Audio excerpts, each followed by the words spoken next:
Master Reddit. Subscribe for more videos. What do you think is scarier? The idea that we are alone in the universe? Or the idea that we aren't? Why? The idea that we're alone. Because it would imply that our existence is winning the astronomical lottery and this is all we're trying to do with it. They've had a couple billion years, sir, and the best they could come up with was making memes about a gorilla who was shot.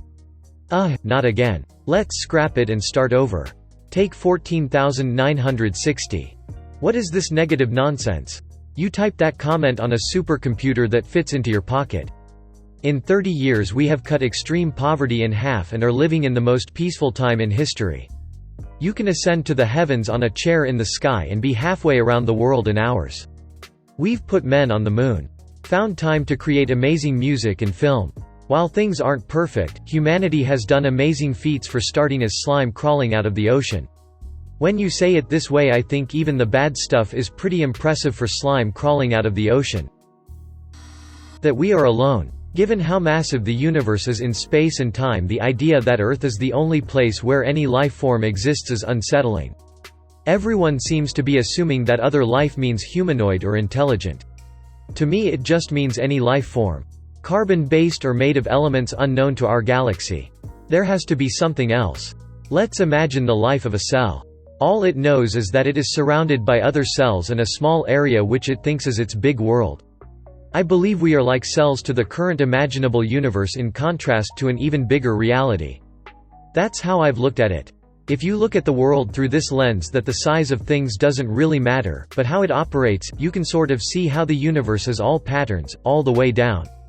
Size absolutely matters. Physical laws work the same way for microorganisms as larger beings because our cellular units and molecules are actually the same size. We've seen things as big as they can't get. After that they collapse into singularities, so nothing can be bigger than that. Also, unlike microorganisms, we have the capability to see far enough away to grasp things much larger than us. Is it possible that there is another set of physical laws governing some universe of which ours is just an atomic particle? Sure, but you can literally just say anything at that point. Size matters. Though your weenie might be weenie. And your pecker is a speck. And your todger is so teeny that you often have to check. Though your member might be meager. And your willy might be wee. Though you badger and beleaguer every lucky girl you see. It's the motion in the ocean. It's the magic in the wand. And it isn't magic potion. It's the way you go beyond. It's the rhyme and it's the wooing. It's the feeling and the flow. And it isn't what you're doing. It's the way you do it, bro. We've seen things as big as they can't get. After that they collapse into singularities, so nothing can be bigger than that. Edit, I got excited and lost the thread of my main point. Things that collapse into singularities depends on an assumption of how dense something has to be in order to be a thing. Galaxies influence each other gravitationally, so a galactic cluster is, in some way, a thing, but it exists on a much larger scale than stuff that collapses into singularities, like stars, without changing the laws that we suspect govern all the other scales of things above subatomic. Our view of what constitutes a thing might be a bit skewed by our sense of scale, though. Things that are relevant to us, like animals that can move around, buildings we can live in, stuff we can see, they live in a pretty narrow range of sizes, and they start to collapse if they get much bigger. But if you widen to other forms of life, like fungi or insect super colonies, the scale starts to be geographic instead of tangible, like, covers more space than I can look at with my eyes. Someone in the universe might see habitable planets as a sort of unit of life, in the way that my many cells, gut bacteria, skin bacteria, mold particles, eyelash mites, etc. make up me, but most of that stuff doesn't matter to a bird flying above me, just what my collective of parts ends up doing overall. On that scale, there's a pretty wide range of sizes. And what is a galaxy? We really have no intuitive appreciation of it, but it turns out galaxies belong in clusters, and clusters in superclusters. We don't even have much information about that besides oblique snapshots that suggest what things have looked like at various moments in cosmic history. If there was a light-years-wide coordinated set of chemical reactions that approximated intelligence in the way a set of transistors or neurons might, what scales would it care about? Yes. I have always thought, what if we are so microscopic that we are invisible to the naked eye of some other life form? As Loki said in Avengers, an ant has no quarrel with a boot. What if our universe is a cell inside of something even larger than itself?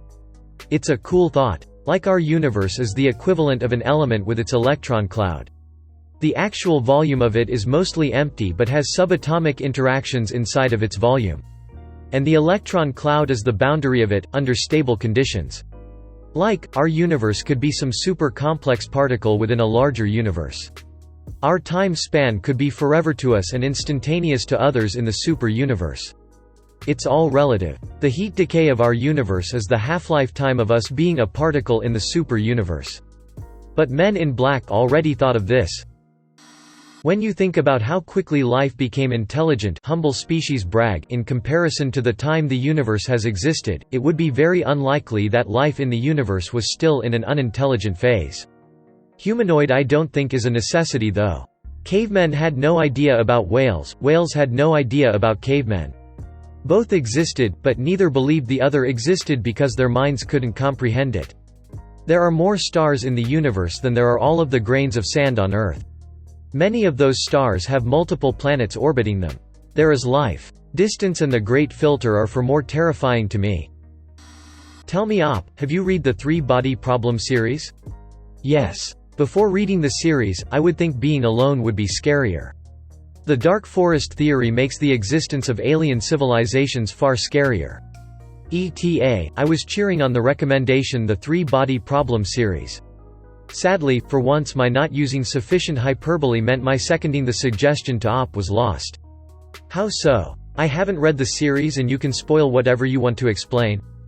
So the author made this point that with the vast interstellar distances involved, as well as the insurmountable social biological barrier that must exist between two species, there can only exist distrust and fear between two spacefaring entities, with no real chance of establishing any sort of amicable relationship.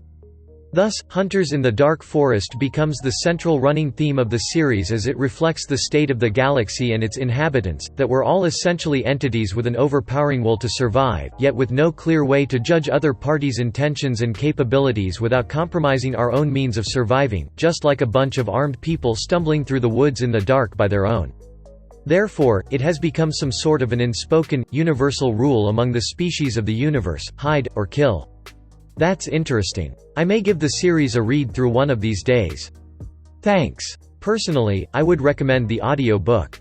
I struggled with the Chinese names until I heard them pronounced. When I think about this theory, I find it slightly comforting that the incredible distance that would be between us and another alien species, not to mention the complete lack of understanding we would have of one another, would probably keep us relatively safe. Being able to discover alien existence would most likely come a long, long time before we could actually contact or reach them. And longer yet before we could actually act on any hostile or untrustworthy feelings. And as long as they're within relatively the same technological realm as us, then the same goes for them. And if they're not? If they're more or less advanced? Well then, for better or worse, we probably wouldn't be stuck in this theory. Was about to say the same, we are screwed either way. If the universe is a dark forest, then we are gonna get obliterated by another species as soon as we achieve something like faster-than-light travel, or somebody finds Voyager 1 with a literal map to where we are, if I recall correctly. The idea that we are alone. It gives me a feeling of loneliness and that there is not as much out there to look for. Existence would not be as interesting. Next best thing is to shoot bacteria into space and hope it hits something, then we will have created aliens. Edit, oh crap, this blew up. Would they still be aliens if they originated from Earth? Mathematically there should be life. I think it would be far more frightening, that we are alone. It would indicate there was something very weird going on. Yeah, the fact that people are the most intelligent beings in the universe, LMAO. Honestly, people like to shit on humans a lot, but the vast majority are competent at the very least. That we are alone. It would give credence to the simulation theory. Given the number of stars being circled by planets that we can see from Earth, let alone the rest of the universe, the odds are laughably small that on one of those distant planets the same building blocks didn't exist. This planet is not unique. But simulation theory is the least scary explanation for why we are alone. To me, it's actually the most comforting explanation because it means there exists superior intelligence and it somehow cares about our existence, even if only tangentially. The more scary, depressing explanations are, 1. We are the first. It means we're screwing up a very unlikely opportunity. 2. We are one of many, but the only one right now. It means civilizations like ours are all doomed to collapse and extinction, e.g. the Great Filter is ahead of us. Edit should have made clear I'm ignoring the possibility that we don't know about the others, which is most likely the case. I'm just assuming we are truly alone. If we are the first, we won't know if we screwed up until it is too late. Until there is only one human left alive and no potential to repopulate, we have not failed as a species. If we are one of many, the concept of the filter could exist but is uncertain. Certainly on our planet we would be the only one either to make it past or all others have crashed into it, but we simply haven't observed enough to judge if the universe even has a filter. My personal favorite theory is that we are on a giant Truman Show. They watch us for fun, and occasionally throw a curveball to get better ratings, and there I am on the toilet pondering if an alien life form thinks we've failed. I never thought of it that way. You just blew my mind. I 100% agree that it's practically impossible for other life forms to not exist, although I can't say if they are intelligent life forms capable of communication or amoebas, but I never realized how much credence it gives to the simulation theory until you said it. It's the only way to think about it. It might not even be carbon-based life, but it's improbable, bordering on impossible that we are completely alone. But we can be separated by enormous distances both in space and in time. Absolutely. Though my belief is there are other civilizations out there at various levels of technological advancement. Being alone doesn't really line up with simulation theory, in my opinion. If the focus of the simulation was humans, why would they bother with all the add-ons for the universe? You've got billions of years of extra run time, at least a trillion extra galaxies, and all these extra physics rules for dark matter and black holes that don't really apply to humans on Earth. If the focus isn't humans, then why would there only be humans? It'd be the same probability of life as a real universe. Seems to me that being alone either means there's a deity specifically interested in man or we're missing something big about the Fermi paradox.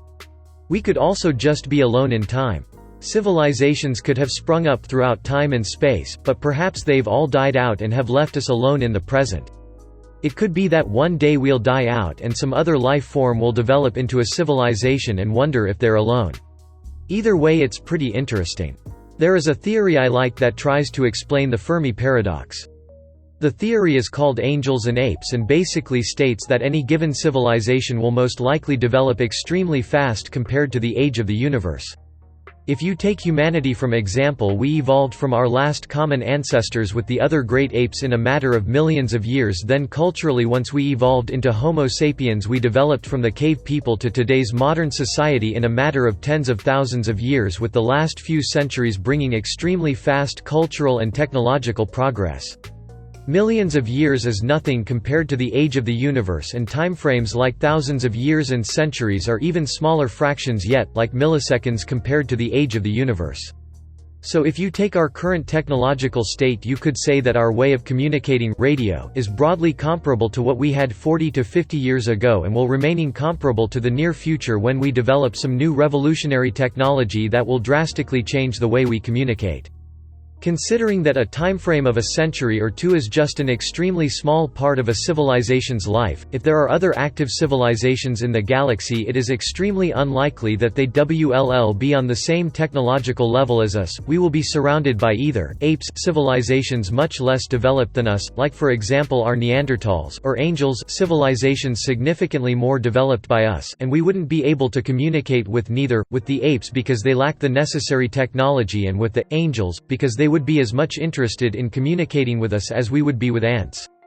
Add to that the extreme distances involved in interstellar communication and the extremely rare occurrence of intelligent life. For example, even if at any given moment there are 1,000 active civilizations in the Milky Way, this would still mean that only one solar system out of hundreds of millions host intelligent life, and it is easy to see why we haven't contacted intelligent life yet. Sometimes I get lost in thought about existentialism, and I like to jot down my thoughts in my notes. Sometimes I get inspired and get a little more creative. Since it's relevant here, I feel like sharing. Hubris. That moment in the universe, in the far distant future.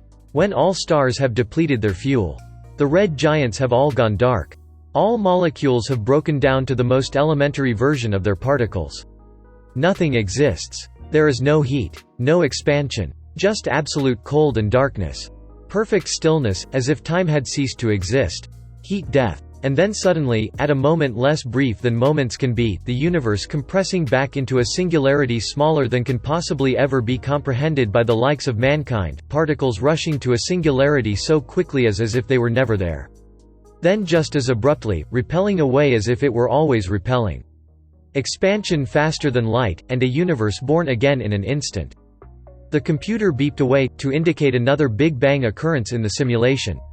The operator sighed. This will be the 6,239,147th simulation he'd run. His employer, Phoenix, was looking for the secrets to creating life. While life is all but guaranteed in the simulations given enough time to run, they were searching for ways to catalyze the process. If a civilization is given enough time to advance to some kind of super-advanced sentient life form, who knows the secrets to reality that could be uncovered? Radio signal detected. What? But the simulation just started 19 minutes ago. That's not possible. By all accounts, life only begins to form thousands of billions of years after a Big Bang event. 19 minutes? That's just over 13 billion years in the simulation. Impossible. The operator inspected the signal. A signal that seemed to be coming from somewhere in the Virgo supercluster. He isolated the signal and magnified the area. It was labeled Milky Way Galaxy, and the signal seemed to be coming from a small planetary system. There's also the dark forest theory, that many civilizations exist, including some really hostile ones that cause all the others to hide their existence. Like we're in a dark forest where making your existence known to others would risk total annihilation. It's a theory that makes Voyager's little directions to Earth, and the last century's worth of radio signals beamed out into the black, truly terrifying. Saw this thread and immediately Alt-F'd dark forest. This theory was actually conceived by Cixin Liu, a famous Chinese sci-fi writer, in his masterpiece, Remembrance of Earth's Past. Seriously, if this kind of thing gets you going, you have to read this series. It literally changed how I view the cosmos. A weird layman's question, argument, as gigantic and vast as the universe is, surely that would take a lot of data power already to simulate the whole thing.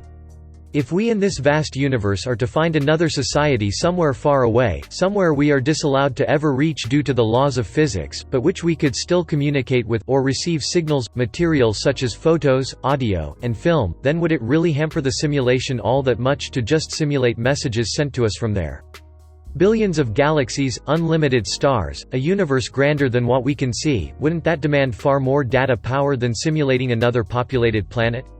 Of course, since we can't reach them either, we will never surely know if the signals broadcasted are just part of the simulation either, or if the individuals there are real souls such as ours.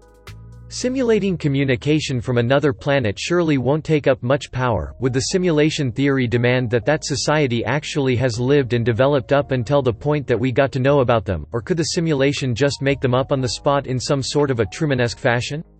If we take it one step further yet, and approach life from a solipsistic point of view, I can't even be absolutely sure that any one of you, or anyone around me in real life, are real and not just simulated, and the same goes for you versus me. It would indeed take lots of computing power, but if we are being simulated, we have absolutely no conception of the true capabilities of computers. Hypothetically, someone could have created an advanced enough computer to model the entire universe. That doesn't mean it wouldn't be inefficient to simulate everything, though. One common facet of simulation theory is that the only things that are actively simulated are the things currently in our field of vision. If you turn your head, the objects that come into your field of vision are immediately rendered, while the objects you turned away from stop being rendered. So if the whole universe was going to be simulated, you don't have to actively model literally everything. This is actually how video games work. The whole universe of the game obviously exists in the game, but it doesn't render all of it at once, just the part that you're currently in. Another benefit to being in a simulation is that relative time would be imperceptible to us. If it takes 1,000 years to model a second of our simulation, we would never know. We'd just feel the second. The amount of processing time it takes on the other end wouldn't really apply to us. Do you not like the simulation theory? I actually find it rather comforting. I can accept death much more easily knowing that it might not actually be the end, and I believe there's a much higher likelihood of us being in a simulation than any major religion. You die. Then you wake up. You're in a dark basement. The title screen to Virtualife 2 flickers on a monitor. All of humankind's history is a fading memory as your mom calls you up to dinner. Greg? You've been down there all afternoon. Come on up. It's time to eat. Food's getting cold. Greg? Ah shit, here we go again. No, I don't. I'm more comforted by oblivion if I had at least the opportunity to make an impact on the world. If there is no free will and just a clever assortment of ones and zeros making me think and feel, then doing it all over again is completely pointless. There's probably just as much free will outside the simulation than within. Consciousness is a lagging interface.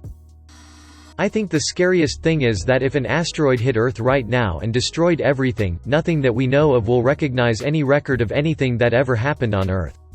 There will be nothing to account for the loss of Earth. So if there's nothing out there to do that, then it's like Earth never existed at all. Scary. Edit, golden record, tree falls in woods, entropy got it. Actually, we sent out proof of our existence on probes we sent into outer space in the hopes alien life might find them. They have some cool stuff like a star map to Earth and recordings of various humans. So NASA gave the aliens directions to come and invade Earth? Way to go NASA, way to go. /sarcasm. The aliens have realized that NASA was dumb enough to give them directions to us. So they realize we aren't worth messing with. Stephen Hawking said it best, I'll bastardize it because I don't remember the exact quote, all we can really go off of when hypothesizing this question is human history. The best hypothesis using human history would be that the aliens would treat us like Christopher Columbus and we were Native Americans because they would inherently be far better equipped technologically than us should they have the ability to actually reach us. The best we can hope for is religious zealots trying to convert us and bring new diseases. Well, the idea that we'll never know.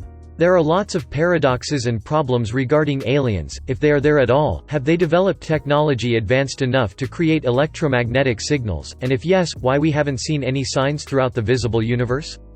Our civilization can be easily spotted for everyone in a ca 110 light-years radius with radio telescope. And we can't spot anything in billions of light-years around? On the other hand, we have animals on Earth dated hundreds of millions of years, and they haven't evolved into space dwellers. Honestly, it doesn't matter if we are or not alone, we'll never reach to the stars unless we find out how to break laws of physics. I'm pretty sure everyone alive right now will never know. Maybe it is just universally not possible to travel such long distances in space. Maybe all other species don't even want to do that. Maybe. All we can do is wonder. 'Cause we ain't discovering new planets and life forms in my lifetime. I don't know man, 2020 has been a wild ride so far. There is no such thing as breaking the laws of physics. If some way of going beyond the speed of light is discovered, then there is a way physics must explain it. Humans did not create the physics of the universe, we are merely living in it.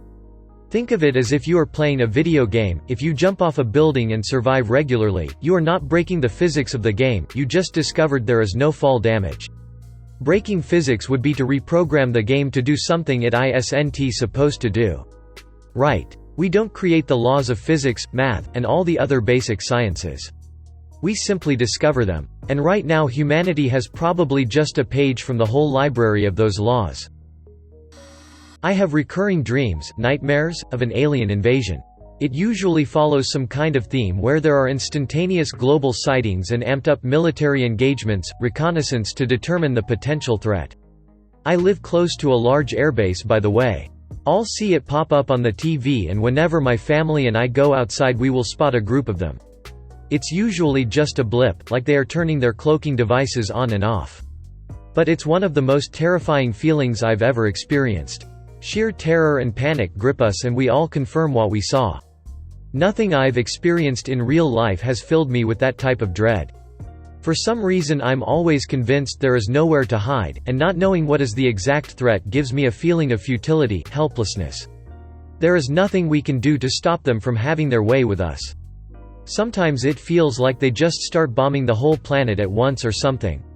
Earthquakes and intense weather suddenly appear and the horizon just shuts down with either black or gray, walls like lights being turned off in a long hallway, till the darkness closes in on me. At the end it always feels like there was something we could have done to prevent it from happening, but we procrastinated, didn't care, and that's why the aliens came.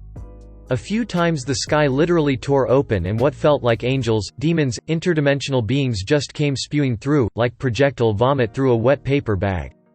Not much I can remember following those instances, just sheer terror. Credit to N by Stephen King. I'm sure reading King's and Lovecraft's works plus watching Hollywood have influenced these dreams, nightmares. But I still can't help but feel like being alone in the universe is worse. It seems like the aliens come because we fucked up the planet and they use it as an intergalactic sort of pit stop. They got tired of letting us destroy nature or something.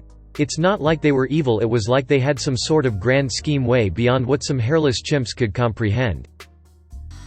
Alone. It's theoretically impossible for us to be alone, but if we're the first, last thinking life forms in the universe, that's a depressing thought.